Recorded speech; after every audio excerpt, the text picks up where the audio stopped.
Have you ever heard so much double talk, hypocrisies, double standards, two-tier thinking amongst hundreds of people? Everybody in your life after the Charlie Kirk assassination.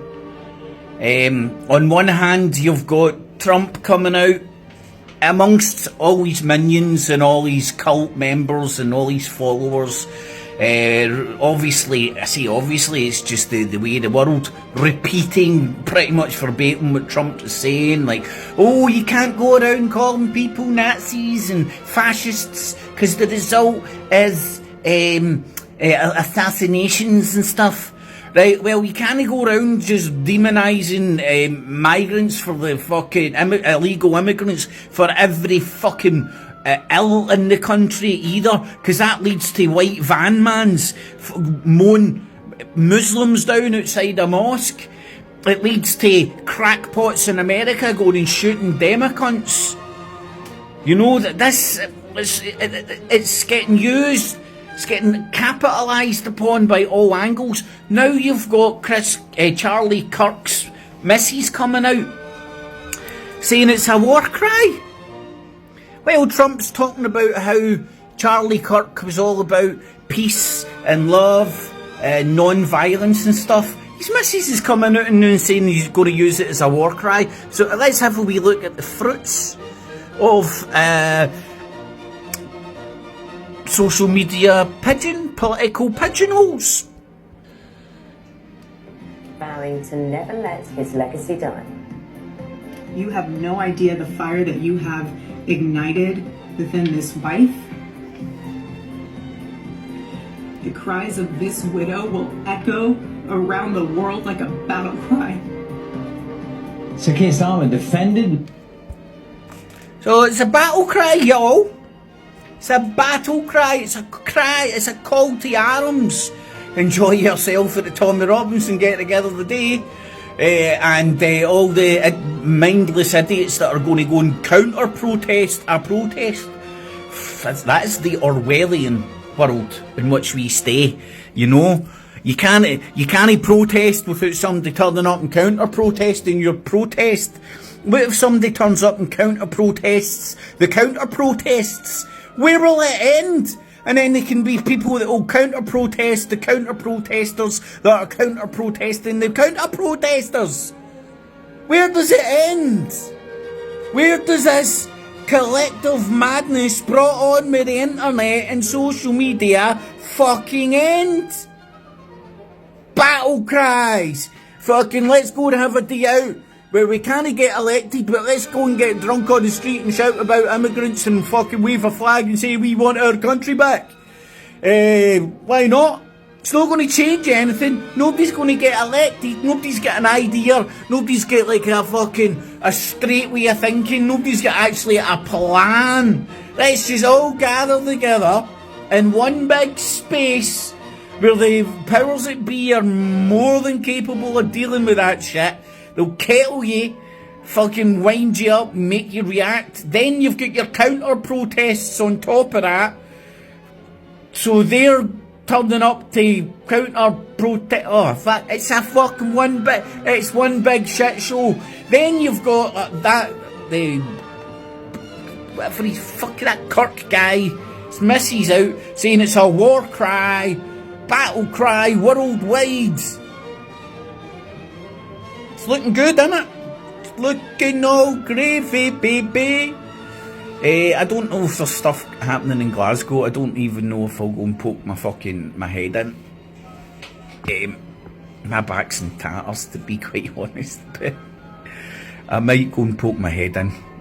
But it certainly won't be in the middle of things. It'll be fucking stoning in between both sides and laughing at both of them, man.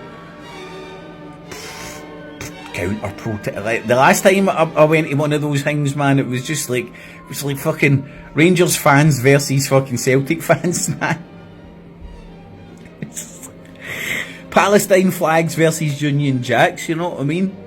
It's in like both sides standing, we cornered off, with police in the middle shouting things at each other like that. Yeah, job's a good gin. You've achieved so much. I mean, I don't know why the counter-protests don't just fuck off up to, I don't know, Kelvin Grove Park or something. Away from, like, the Tommy Robinson mob protesters day out. And just have their own wee day. You know what I mean? The press can turn up, go, oh, yeah, look at these peace-loving, Jesus sandal-wearing hippies, man. Oh, beating a drum and dancing round in a circle. And then the Tommy Robinson mob have nobody to shout at. They'll do a wee walk to nowhere, achieve nothing, shout a few slogans, nothing will happen. If nothing happens, the press won't report on it. You know what I mean? It'll be like a wee couple of paragraphs.